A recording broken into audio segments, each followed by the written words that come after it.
तो दोस्तों चलिए लेकर के आ गए हैं आपके लिए फिजिक्स का सेट नंबर 15 यानी कि 15वां सेट। दोस्त जैसा कि आपको पता ही है कि यहाँ पे जो अभी चल रही है वो फिजिक्स के प्रीवियस ईयर्स के क्वेश्चन चल रहे हैं, वो भी चैप्टर वाइज चल रही है। तो आज जो आपको चैप्टर देखने के लिए मिलेगा दोस्त रैखिक गति और आवर्त गति से मिलेंगे। दोस्त आरआरबी के द्वारा अभी तक के जितने भी क्वेश्चन पूछे हैं इस रैखिक गति और आवर्त गति में, उसको हम एक एक करके देखेंगे, बिल्कुल मिस मत करेंगे, ठीक है। और आप लोग भी स्किप करके या बीच में छोड़ के मत जाइएगा, क्योंकि काफी हेल्प करेगा आपको एलपी और टेक्नीशियन ग्रेड 3 के एग्जाम में, इसलिए आपको बताते हैं। देखिए आपके पास क्या है ना कि थोड़ा सा समय बचा हुआ है, जितना पीछे पढ़ रखे हैं उसको क्या कीजिए कि रिवीजन कीजिए, ठीक है। अभी अभी ही समय है पूरी तरह से रिवीजन करने का, ठीक है। देखिए आपके पास जितनी कैपेसिटी है, जितनी क्षमता है और जितना लगा सकते हैं पढ़ने के लिए क्षमता, उतना लगा दीजिए और अपने आप को झोंक दीजिए पढ़ाई में। पूरी एकदम एक एक सेकेंड आपके लिए बहुत मायने रखता है, तो बिल्कुल मिस मत कीजिए, बर्बाद मत कीजिए समय को। इसलिए कह रहे हैं आपको दोस्त कि बिल्कुल मतलब जितना जोर लगाना है, जितना अभी अपने आप को झोंकना है पढ़ाई में, झोंक दीजिए। बहुत काम देगा आपको एलपी और टेक्नीशियन ग्रेड 3 के एग्जाम में, ठीक है। चलिए ज्यादा देरी नहीं करते हैं, हम जो चैप्टर लेकर के आए हैं आपका रैखिक गति और आवर्त गति से, क्योंकि इससे भी क्वेश्चन पूछे जाते हैं और सिलेक्टेड ही क्वेश्चन पूछे जाते हैं जो बार बार रिपीट करते रहता है। अगर इससे अगर क्वेश्चन आता है, हम जो बता रहे हैं उससे बाहर नहीं जाएगा, उससे बाहर नहीं जाएगा। चलिए देखते हैं, सबसे पहले हम क्या करते हैं कि रैखिक गति को देख लेते हैं कि उसमें क्या क्या क्वेश्चन है और कैसे पूछे गए हैं। देखिएगा, देख लीजिए क्वेश्चन नंबर फर्स्ट। दोस्त इसमें क्या कह रहा है, इसमें यह चीज कह रहा है कि निम्नलिखित में से कौन सा समीकरण जो है वेग और समय के बीच के संबंध को दर्शाता है। बहुत अच्छा है, रैखिक समीकरण से ही है क्वेश्चन और वेग और समय के बीच के संबंध को कहता है कि इसमें से कौन है जो दर्शाता है। देखिए वेग और समय के बीच संबंध जो दर्शाता है, इसमें से ये आपका थर्ड नंबर समीकरण v बराबर u प्लस एटी, v बराबर u प्लस एटी। अब इसे जान लीजिए कि इसे जो है गति का पहला समीकरण भी कहते हैं, गति का पहला समीकरण भी कहते हैं। दूसरे तरीका से भी क्वेश्चन पूछे जाते हैं, ये कैसे पूछेगा ये आपको बता देते हैं और कितने में से पूछेगा ये भी बताते हैं। देखिएगा, देख लीजिए, ये तो आपको पूछा जाएगा कि गति के पहला समीकरण क्या होता है या गति का प्रथम समीकरण क्या होता है, तो ये होता है v बराबर u प्लस एटी होता है। इसके बीच संबंध क्या होता है, जैसा कि इससे पहले आपको पूछ दिया है, तो संबंध भी पूछेगा, तो वेग और समय के बीच संबंध होता है। किसके, वेग और समय के बीच। दूसरा जान लीजिए कि ये पूछेगा कि गति का दूसरा समीकरण क्या होता है, ये पूछेगा। तो गति का दूसरा समीकरण क्या होता है दोस्त, ये होता है s बराबर u t plus half a t square, s बराबर u t plus half a t square होता है। ये संबंध भी पूछता है इसके बीच में, तो स्थिति और समय के बीच संबंध होता है। क्या होता है, स्थिति और समय के बीच, या क्वेश्चन दे देगा कि स्थिति और समय के बीच जो संबंध होता है वो कौन सा समीकरण का होता है, तो ये गति का दूसरा समीकरण होता है, गति का दूसरा समीकरण होता है, इसको ध्यान में रखिएगा। तीसरा जान लीजिए कि गति का तीसरा समीकरण ये होता है v स्क्वायर बराबर यू स्क्वायर प्लस 2as होता है, या इसी को u को इस साइड उठा के ले आइएगा तो v square minus u square बराबर 2as हो जाएगा। ये गति का तीसरा समीकरण है। इसके बीच भी संबंध कहता है कि कौन सा संबंध होता है, तो जान लीजिए स्थिति और वेग का संबंध होता है गति के तृतीय समीकरण में, ठीक है। तो इसको ध्यान रखिएगा, इसी को क्या करता है कि उठा उठा करके आपको उलट फेर करके पूछेगा, समीकरण पूछ देगा कि किसका समीकरण है, या उसके बीच संबंध कहेगा कि किसका संबंध है, या किसके बीच संबंध है, किस समीकरण का संबंध है, ये पूछ देगा उठा उठा करके। तो देखते रहिए कि कैसे कैसे पूछा है, वो आपको हम एक एक करके बताते हैं। देखिएगा, देखिए सेकेंड नंबर क्वेश्चन है, क्या कह रहा है इसमें कि गति का पहला समीकरण किसके बीच संबंध दिखाता है। पूछ दिया, कब पूछा गया था, एलपी और टेक्नीशियन में पूछा गया था 2018 में, ठीक है, कि गति का पहला समीकरण जो है किसके बीच संबंध दिखाता है। तो आपको हम बता ही दिए थे, समीकरण भी बताए थे और उसके बीच संबंध भी बताए थे। तो समीकरण क्या होता है आपको बता ही दिए थे, समीकरण होता है v स्क्वायर बराबर यू स्क्वायर प्लस 2as होता है ना v बराबर u प्लस एटी होता है, वो तो तृतीय समीकरण का होता है। v बराबर होता है u प्लस एटी होता है, उसके बीच जो संबंध होता है वेग और समय का संबंध होता है। किसका, वेग और समय का। ध्यान रखिएगा, ये थर्ड नंबर आपका आंसर करेक्ट होगा। देखिए इसी से दोस्त तीनों से जो है क्या होता है ना कि बार बार रिपीट करके आपको पूछे जाएंगे। देखिए अगला क्वेश्चन बताते हैं कैसे रिपीट किया है, देख लीजिए। गति का दूसरा समीकरण डैश और समय के बीच संबंध बताता है। देखिए एक गैप कर दिया और समय के बीच, तो किसके और समय के बीच संबंध बताता है गति का दूसरा समीकरण। तो गति का दूसरा समीकरण जो होता है s बराबर u t plus half a t square होता है। अब वो जो संबंध बताता है दोस्त जान लीजिए आपका कि किसके बीच, समय और किसके बीच, स्थिति का स्थान और जो है समय के बीच बताता है, स्थान और समय के बीच। ध्यान रखिएगा, ये सेकेंड नंबर आपका आंसर करेक्ट होगा, स्थान और समय के बीच गति का दूसरा समीकरण जो है बताता है, ठीक है, ध्यान रखना है। चलिए अगला क्वेश्चन दिखाते हैं। देखिए अगला नंबर क्वेश्चन ये कहता है कि गति के निम्नलिखित समीकरण में से कहता है कि एक पिंड द्वारा जो है कहता है कि सीधे यात्रा की गई दूरी या विस्थापन को निर्धारित करने के लिए इसमें से किस समीकरण का इस्तेमाल करेंगे, यही इसमें कह रहा है। देखिए दूरी रहे या विस्थापन रहे, उसको अगर हमको निर्धारित करना है तो उसके लिए इसमें से किसका इस्तेमाल करेंगे, गति के दूसरे समीकरण का इस्तेमाल करते हैं। गति के दूसरे समीकरण, इसमें से चुन लीजिए कि गति का दूसरा समीकरण कौन है। जेई के एग्जाम में पूछ दिया है, इंपॉर्टेंट है, ध्यान रखिएगा। देखिए गति का दूसरा समीकरण आपका ये आपका फर्स्ट नंबर होगा, एस बराबर u t plus half T square. इसी का इस्तेमाल जो होता है क्या होता है कि विस्थापन को ज्ञात निर्धारित करने में इस्तेमाल किया जाता है। ठीक है, इंपॉर्टेंट है। चलिए अगला क्वेश्चन आपको दिखाते हैं, देख लीजिए। अगला नंबर क्वेश्चन ये कहता है कि गति के समीकरण के संबंध में कहता है निम्नलिखित में से कौन सा जो है गलत है। तो ये जो है सारे गति के समीकरण ही दे रखे हैं, लेकिन इसमें से कौन सा गलत लिखा हुआ है इसी को हमको चुनना है। देखिए आपको गलत बताते हैं कि कौन सा होगा, ये फर्स्ट नंबर होगा। 2as बराबर दे दिया है u square minus b square, ये गलत दे दिया है। जबकि ये थर्ड नंबर देख लीजिए, थर्ड नंबर सही है। 2as बराबर जो है b square minus u square. हमेशा क्या होता है ना दोस्त कि अंतिम वेग में से प्रारंभिक वेग को घटाते हैं। भी जो दिखाता है वो अंतिम वेग दिखाता है, यू जो है प्रारंभिक वेग होता है, तो अंतिम वेग में से प्रारंभिक वेग को दिखाते हैं। तो ये थर्ड नंबर सही है, जबकि ये जो है आपका फर्स्ट नंबर गलत दे रखा है। 2as बराबर b square minus u square होना चाहिए, जबकि गलती दे दिया है कि u square minus b square दे दिया है, तो ये गलत दे दिया है। गलत ही हमें क्या करना था, पहचानना था। देखिएगा अगला क्वेश्चन, अगला क्वेश्चन देख लीजिए। अगला नंबर ये क्वेश्चन कहता है कि निम्नलिखित में से कौन सा स्थिति और समय के बीच के संबंध का समीकरण है। बहुत अच्छा है, आपको बता ही दिए हैं कि यही जो है उलट फेर करके आपको पूछता है क्वेश्चन। ठीक है, तो देखिए स्थिति और समय के बीच के संबंध को बताना है कि इसमें से है कौन। कई बार पूछा जा चुका है, तो स्थिति और समय के बीच के संबंध को कौन दिखाता है, गति का दूसरा समीकरण दिखाता है। गति का दूसरा समीकरण, इसमें से चुन लीजिए कि गति का दूसरा समीकरण कौन है, वही मेरा करेक्ट आंसर है। तो गति का दोस्त दूसरा समीकरण जो होगा ये देख लीजिए, ये फोर्थ नंबर, एस बराबर u t plus half A T square होगा। एस बराबर u t plus half A T square होगा। गति का पहला समीकरण क्या होता है, v बराबर यूटी प्लस यूटी होता है, v बराबर यू प्लस एटी होता है, ये गति का पहला होता है। गति का दूसरा एस बराबर u t plus half A T square. गति का तीसरा समीकरण क्या होता है, वी स्क्वायर बराबर यू स्क्वायर प्लस 2as होता है। इसको ध्यान में रखिएगा, इंपॉर्टेंट है, क्योंकि शुरू में बता दिए हैं कि इसी को जो है बार बार रिपीट करता रहता है। चलिए अगला दिखाते हैं, अगला देख लीजिए। अगला नंबर क्वेश्चन ये कर रहा है कि निम्नलिखित में से कौन सा समीकरण जो है स्थिति और वेग के संबंध को दिखाता है। स्थिति और वेग के संबंध को दिखाता है, ये कौन सा समीकरण है गति का, ये बताना है। देखिए गति का जो है आपका तीसरा समीकरण जो है वो स्थिति और वेग को दिखाता है। पहला बार में हम बताए थे, क्वेश्चन पहला में सारे बता दिए थे। अगर स्क्रीनशॉट लिए होइएगा या नोट किए होइएगा तो आप आराम से पता लगा सकते हैं। तो ये गति का क्या है कि तीसरा समीकरण, गति का तीसरा समीकरण इसमें कौन है, देख लीजिए, ये सेकेंड नंबर 2as बराबर भी स्क्वायर माइनस यू स्क्वायर, या भी स्क्वायर है, यू को उधर ले जाइएगा तो ले आइएगा तो क्या हो जाएगा, बी स्क्वायर बराबर जो है यू स्क्वायर प्लस 2as, यही हो जाएगा। तो इसको ध्यान में रखिएगा, इंपॉर्टेंट है, पूछा भी जा चुका है।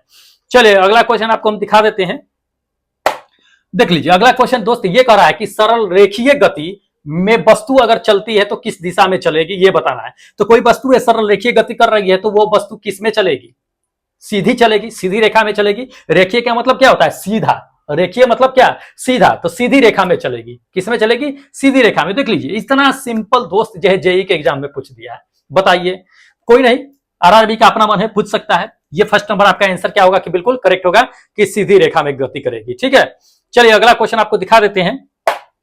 अच्छा चलिए अब आ गया आवर्त गति, या सरल आवर्त गति है या घूर्णन गति का ये है। इतना जो है आपका क्वेश्चन जो था जान लीजिए कि रैखिक गति से था। ठीक है, उसी से क्या होता है कि बार बार उलट फेर करके आपका क्वेश्चन पूछा जाता है, वो एकदम सेलेक्टेड क्वेश्चन है। अगर रैखिक गति से क्वेश्चन आता है तो उससे बाहर नहीं जाने वाला है। ठीक है, चलिए अब क्या करते हैं कि आवर्त गति जो है या घूर्णन गति है उससे क्वेश्चन देख लीजिए। क्वेश्चन नंबर फर्स्ट है, देख लीजिएगा क्या कह रहा है कि डैश के द्वारा दाब प्रवणता बल को संतुलित होने पर भूस्थैतिक प्रवाह की स्थिति बनती है। तो किस बल के द्वारा दिखाना है, इसमें किस बल के द्वारा जो है भूस्थैतिक प्रवाह की स्थिति बनती है, ये हमें बताना है। तो आपको करेक्ट आंसर बता देते हैं दोस्त, ये थर्ड नंबर क्या, कोरिओलियस बल होता है। अब कोरिओलियस बल होता क्या है ये जान लीजिए। देखिए कोरिओलियस बल जो होता है एक तरह से क्या होता है कि आभासी बल होता है। वैसे जितने भी बल होते हैं आभासीय बल होते हैं, क्योंकि उसे हम सिर्फ महसूस करते हैं, देख नहीं सकते हैं, टच नहीं कर सकते हैं, सिर्फ महसूस कर सकते हैं जितने भी बल है। तो कोरिओलियस बल होता है। अब कोरिओलियस बल होता क्या है, देखिए पृथ्वी के घूर्णन के साथ जो है ये कोरिओलियस बल जो है उत्पन्न होती रहती है। ठीक है, अब जान लीजिए, जैसे कि मान लीजिए कि उत्तरी ध्रुव में जाइएगा तो उत्तरी ध्रुव में जो हवाएं होती है वो क्या होती है कि दाईं ओर से चलना शुरू होती है, लेकिन आप वही दक्षिणी ध्रुव में चले जाइएगा तो वही हवाएं जो है बाईं ओर से चलना शुरू होती है। वो किस वजह से होती है? कोरियोलियस बल की वजह से, कोरियोलियस बल की वजह से। ठीक है, तो इंपॉर्टेंट है, ध्यान में रखिएगा। चलिए अगला क्वेश्चन आपको दिखा देते हैं। हाँ, देख लीजिए, अगला नंबर क्वेश्चन कहता है कि पेंडुलम, पेंडुलम मतलब कि हार्मोनिक ऑसिलेटर की तरह जो है काम करता है, अतः अतः जो कहता है डैश डैश में जो है प्रयोग किया जाता है। बहुत अच्छा है। देखिए, पेंडुलम जो है हार्मोनिक ऑसिलेटर की तरह जो काम करता है वो कहां करता है ये हमें बताना है। देखिए, इसमें आपका करेक्ट आंसर जो होगा ये फर्स्ट नंबर, क्या? घूर्णन शाफ्ट द्वारा संचालित प्रणाली में, घूर्णन के शाफ्ट के द्वारा जितने भी सिस्टम जो है संचालित होती है उसमें क्या होता है ना कि पेंडुलम हार्मोनिक ऑसिलेटर पे काम करती है। ठीक है, जैसे ट्रक है, ट्रक के नीचे देखिएगा एक लंबा सा जो है शाफ्ट होता है, घूमते रहता है, तो वो घूर्णन करते रहता है। वो भी सिस्टम जो है आपको जान लीजिए कि हार्मोनिक ऑसिलेटर पे ही काम करता है। ठीक है, पेंडुलम हार्मोनिक ऑसिलेटर पे काम करता है। एनटीपीसी के एग्जाम में पूछ दिया है क्वेश्चन, तो ध्यान में रखना है। देखिए, इसमें भी काफी सिलेक्टेड क्वेश्चन है और इंपॉर्टेंट है, पूछेंगे तो यही सबसे आएगा। चलिए अगला क्वेश्चन दिखाते हैं। अगला नंबर क्वेश्चन देख लीजिए दोस्त। अगला नंबर ये क्वेश्चन कहता है कि जब कार एक मोड़ लेती है तो क्या होता है ना कि वह कौन सा बल होता है जो हमें ऐसा महसूस कराता है कि बाहर की ओर धक्का दे रहा है। जैसे कि आप जा रहे हैं सीधी रेखा में, बस के बैठ करके जा रहे हैं, एकाएक टर्न करेगा तो आपको लगेगा कि हम बाहर की ओर फेंका गए, तो उस पर आपका कौन सा बल अप्लाई होता है जिसकी वजह से आपको लगता है कि बाहर की ओर फेंका गए? देखिए, उसपे जो लगता है अपकेंद्र बल लगता है। क्या लगता है? अपकेंद्रीय बल या सेंट्रीफ्यूगल फोर्स अंग्रेजी में कहते हैं। क्या? Centrifugal force. ध्यान रखिएगा, ये आपका सेकंड नंबर ऑप्शन होगा, सेंट्रीफ्यूगल फोर्स। देखिए, इसी बल की वजह से क्या होता है कि दूध से जो होता है मक्खन बाहर निकलता है। जब ऐसे दूध में क्या होता है ना कि घुमाते हैं तो वो क्या होता है कि बाहर की ओर फोर्स लगना शुरू होता है, तो उससे क्या होता है कि क्रीम निकलता है, क्रीम जो है उसे छान करके अलग कर लेते हैं, तो वो सेंट्रीफ्यूगल फोर्स की वजह से। देखिए, जो गोल घूमता है सेंटर की ओर लगता है उसको अभिकेंद्र बल कहते हैं, सेंटर की बाहर की ओर जो लगता है उसको अपकेंद्र बल कहते हैं। तो इसको ध्यान में रखिएगा। तो ये चीजें हैं, इंपॉर्टेंट है। ठीक है, चलिए अगला क्वेश्चन आपको हम दिखा देते हैं जो इंपॉर्टेंट है। देखिएगा अगला नंबर क्वेश्चन। देखिए, अगला नंबर क्वेश्चन कहता है कि डेयरी में प्रयोग किए जाने वाले दूध से क्या होता है कि क्रीम को अलग करने की प्रक्रिया क्या कहलाती है? तो दूध से अलग जो है क्रीम करने की प्रक्रिया जो होती है वो अपकेंद्रीकरण कहलाती है। क्या कहलाती है? अपकेंद्रीकरण। ये थर्ड नंबर आपका आंसर करेक्ट होगा, अपकेंद्रीकरण। किस बल के कारण होता है? अपकेंद्र बल की वजह से। किसके? सेंट्रीफ्यूगल फोर्स की वजह से। अब वो क्रीम अलग करने की प्रक्रिया अपकेंद्रीकरण कहलाता है। ध्यान रखिएगा, ये थर्ड नंबर आपका आंसर क्या होगा कि बिल्कुल करेक्ट होगा। चलिए अगला क्वेश्चन आपको दिखा देते हैं, देखिएगा। देख लीजिए, अगला नंबर क्वेश्चन ये कहता है कि जब एक वस्तु एक समान वृत्तीय वेग उत्पन्न करती है तो निम्नलिखित में से कौन सा जो है परिवर्तित होती रहती है, ये हमें इसमें से बताना है। इंपॉर्टेंट है, एएलपी और टेक्नीशियन के एग्जाम में पूछा जा चुका है। देखिए, कोई भी वस्तु है अगर वृत्ताकार मोशन कर रही है, सर्कुलर मोशन कर रही है, वृत्तीय पथ पर गति कर रही है, तो उसकी हर स्टेप में क्या होती है कि दिशा चेंज होती है, उसकी डायरेक्शन चेंज होती है। डायरेक्शन हर एक पॉइंट पे वृत्तीय गति जो करता है हर एक पॉइंट पे उसकी डायरेक्शन चेंज होती है। 90 डिग्री पे एंगल उसका बनता है, इसको ध्यान रखिएगा। और सर्कुलर पाथ करते हुए, सर्कुलर मोशन करते हुए पाथ पे क्या होता है कि उसका डायरेक्शन चेंज होता है, बाकी सब कुछ संरक्षित रहता है, बाकी कोई चीज चेंज नहीं होता है। ठीक है, तो ध्यान रखिएगा, ये फोर्थ नंबर आपका करेक्ट आंसर होगा कि उसकी दिशा चेंज होती है। ठीक है, चलिए अगला क्वेश्चन आपको दिखा देते हैं, देखिएगा। अगला नंबर क्वेश्चन ये कर रहा है कि लट्टू को घुमाना जो है किसका उदाहरण है? देखिए, लट्टू अगर घुमाते हैं तो एक ही जगह क्या होता है कि सेंटर पे जो है वो घूमते रहता है, तो सेंटर पे जब घूमता है तो सेंटर पे ही क्या होता है कि उसका बल लगते रहता है, तो वो क्या होता है कि सेंट्रीपिटल फोर्स अप्लाई उस पर होता है। और लट्टू का घूमना सेंट्रीपिटल फोर्स, केंद्र अभिमुखी बल अप्लाई होता है उस पर। ठीक है, एनटीपीसी के एग्जाम में पूछ दिया है, ये फर्स्ट नंबर आपका आंसर बिल्कुल करेक्ट होगा। ठीक है, चलिए अगला क्वेश्चन आपको दिखा देते हैं, देखिएगा। अगला नंबर क्वेश्चन देख लीजिए। अगला नंबर ये क्वेश्चन कहता है कि एक बहुत पुराने मॉडल जो है पेंडुलम घड़ी की कार्य पद्धति जो है पूरी तरह से डैश थी। देखिए, बहुत पुराने घड़ी की बात कर रहा है, तो अभी तो क्या हो गया है ना कि डिजिटल समय हो गया है, तो आपका जो है क्या है कि डिजिटल घड़ी आ गया है, या सोलर सेल वाली घड़ी आ गई है, या एनालॉग जो है चलती थी वो। लेकिन अगर बहुत पहले की अगर बात कर ले, 1600 1700 शताब्दी की अगर बात कर लेते हैं उस समय की, तो उस समय क्या था कि फुल्ली पूरी तरह से मैकेनिकल था, यांत्रिक पे डिपेंड था, पूरी तरह से मैकेनिकल घड़ी थी। ठीक है, ये फर्स्ट नंबर आपका आंसर करेक्ट होगा, मैकेनिकल। उस समय क्या होता था ना कि एक बार जो है घुमा देता था घड़ी को एकदम हैंडल से, तो 24 घंटा तक के वो चलता था, फिर अगले दिन उसको घुमाना पड़ता था, तो मैकेनिकल था वो पूरी तरह से फुल्ली। ठीक है, इसको ध्यान में रखिएगा, एनटीपीसी के एग्जाम में पूछ दिया गया है। चलिए अगला क्वेश्चन आपको दिखा देते हैं। अगला नंबर क्वेश्चन देख लीजिए, इसमें क्या कह रहा है कि रोलर कोस्टर की सवारी कहता है में कौन सा बल कार्य करता है। देखिए रोलर कोस्टर की सवारी अगर करते हैं तो उसपे क्या होता है ना कि सेंट्रीपिटल फोर्स अप्लाई होता है। क्या होता है? Centripetal force. सेंट्रीपिटल फोर्स पे ही क्या करता है कि वो काम करता है। एनटीपीसी के एग्जाम में पूछ दिया है, ध्यान रखिएगा इसमें सेंट्रीपिटल फोर्स, ये सेकंड नंबर आपका आंसर करेक्ट होगा। सेंट्रीपिटल फोर्स पे काम करता है। ठीक है, चलिए अगला क्वेश्चन दिखाते हैं। अगला क्वेश्चन देख लीजिए दोस्त, अगला नंबर क्वेश्चन ये करा है कि यदि कोई पिंड रूपांतरित दे दिया, हाँ, रूपांतरित गति में एक वक्र पथ पर क्या करता है कि गति करता है, तो इस गति को डैश कहते हैं। तो क्या कहेंगे ये हमको बताना है। ठीक है, वक्र पथ पे अगर जो है कोई अगर गति कर रही है तो उसको क्या कहेंगे? वक्रीय गति कहते हैं। क्या कहते हैं? वक्र रेखीय गति कहते हैं। इसको ध्यान रखिएगा, ये फोर्थ नंबर आपका आंसर करेक्ट होगा, वक्र रेखीय गति। इंपॉर्टेंट है दोस्त। चलिए अगला क्वेश्चन आपको दिखा देते हैं, देख लीजिए। अगला नंबर क्वेश्चन कहता है कि किसी निकाय को एक समान वृत्तीय गति में चलाने वाले जो है कहता है चलाने वाले आवश्यक जो है निकाय बल को डैश कहा जाता है। बहुत अच्छा क्वेश्चन है। देखिए किसी निकाय को अगर एक समान वृत्तीय गति है, मतलब वृत्तीय पथ पर एक समान गति से अगर चलती रहती है तो उस जो चलाती है उस निकाय बल को क्या कहते हैं ये हमें बताना है। देखिए अगर आप मान लीजिए कि मोटरसाइकिल ले लिए या कोई कार ले लिया और सर्कुलर मोशन कर रहे हैं, एकदम रोटेट कर रहे हैं, चक्कर लगा रहे हैं, गोल गोल चक्कर लगा रहे हैं, तो वो किस बल के कारण जो है आप उस पे आप पर जो है वो कौन सा बल काम करेगा? तो जैसे ही आप गोल गोल चक्कर लगाइएगा वैसे केंद्र से क्या होता है कि आप पे फोर्स अप्लाई होता है, जो आपको क्या होता है कि स्टेबल बनाकर रखती है, गिरने नहीं देती है। तो वो केंद्र से अगर बल लगती है, केंद्र की ओर से अगर बल लगती है तो उसे क्या कहते हैं हम लोग? सेंट्रीपिटल फोर्स कहते हैं। और केंद्र से बाहर अगर बल लगे तो वो सेंट्रीफ्यूगल फोर्स होता है। तो कौन सा बल जो है उस पर काम करता रहता है? सेंट्रीपिटल फोर्स काम करता है। ध्यान रखिएगा, कौन? सेंट्रीपिटल। ये आपका थर्ड नंबर आंसर करेक्ट होगा, सेंट्रीपिटल फोर्स, अभिकेंद्रीय बल। ठीक है, तो इंपॉर्टेंट है। चलिए अगला क्वेश्चन आपको दिखा देते हैं, देखिएगा।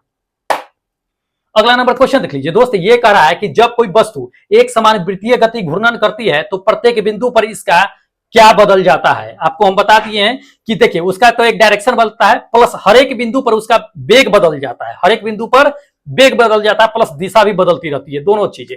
तो ध्यान रखिएगा, ये सेकेंड नंबर आपका आंसर करेक्ट होगा कि वेग बदल जाती है। ठीक है, इंपॉर्टेंट है।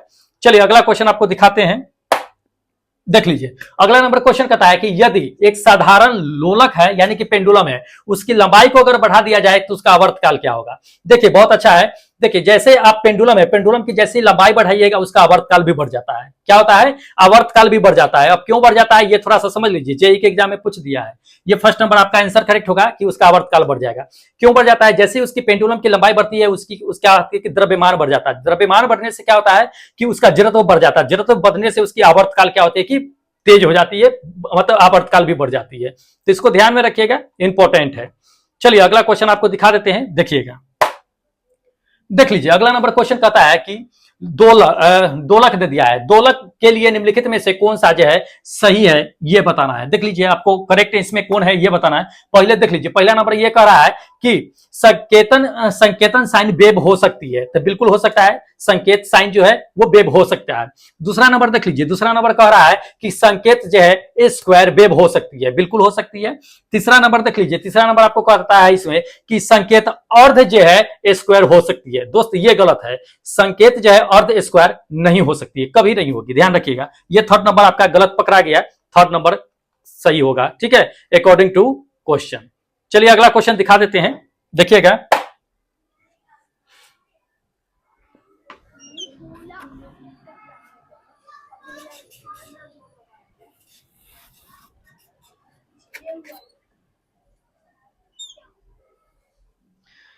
हाँ, तो अगला नंबर देख लीजिए, अगला नंबर क्या कह रहा है इसमें दोस्त। अगला नंबर ये कह रहा है कि एक वृत्ताकार पथ पे क्या है कि स्थिर, एक वृत्ताकार पथ में स्थिर गति वाले कहता है गति वाले पिंड की गति को क्या कहा जाता है। देखिए अगर वृत्ताकार पथ पर आप गति कर रहे हैं, अगर आपका गति स्थिर है तो वो क्या कहलाएगा, मतलब गति में कोई परिवर्तन नहीं हो रहा है, ना आपका गति तेज हो रहा है ना गति कम हो रहा है, तो उस कंडीशन में आपका गति क्या होगा, तो वो वृत्तीय गति होगा। क्या होगा? वृत्तीय गति, और एक समान वृत्तीय गति होगा, क्योंकि आपका गति बिल्कुल चेंज नहीं हो रहा है। तो इसमें से ऑप्शन देख लीजिए, ऑप्शन में से ये फोर्थ नंबर आपका आंसर बिल्कुल करेक्ट होगा कि एक समान वृत्तीय गति होगा। ठीक है, चलिए अगला क्वेश्चन आपको दिखा देते हैं, देख लीजिए। अगला नंबर क्वेश्चन ये कह रहा है कि किसी दोलक द्वारा, किसी दोलक के द्वारा जो है क्या होता है कि एक आयाम को पूरा करने के लिए लिया गया समय जो है क्या कहलाता है। तो किसी दोलक के द्वारा एक आयाम को अगर पूरा किया जाए तो वो क्या कहलाता है कि आवर्तकाल कहलाता है, टाइम पीरियड कहलाता है। ध्यान रखिएगा, ये सेकेंड नंबर आपका आंसर करेक्ट होगा कि आवर्तकाल यानी कि टाइम पीरियड कहलाता है। ठीक है, इंपॉर्टेंट है। चलिए अगला क्वेश्चन आपको दिखाते हैं। हाँ, अगला नंबर क्वेश्चन देखिए दोस्त, ये कह रहा है कि किसी सैटेलाइट और पृथ्वी के बीच का है आकर्षक जो होता है वो किसके द्वारा जो है गुरुत्वाकर्षण बल को तेज कर देता है, किस वजह से। देखिए अगर कोई सैटेलाइट है पृथ्वी के चारों ओर घूम रही है तो उसका गुरुत्वाकर्षण किस वजह से तेज हो जाता है। तो देख लीजिए सैटेलाइट का बल किधर लगता है, सेंटर की ओर लगता है। हम आपको बता दिए हैं कि चारों ओर अगर कोई वस्तु घूमे और सेंटर की ओर अगर बल लगता है तो उसको क्या कहते हैं, सेंट्रीपिटल फोर्स कहते हैं, यानी कि अभिकेंद्रीय बल कहते हैं। ध्यान रखिएगा, तो अभिकेंद्रीय बल की वजह से क्या होता है ना कि गुरुत्वाकर्षण बल तेज हो जाता है। ये आपका फर्स्ट नंबर ऑप्शन क्या होगा कि बिल्कुल करेक्ट होगा। ठीक है, अभिकेंद्रीय बल की वजह से। चलिए अगला क्वेश्चन आपको दिखा देते हैं।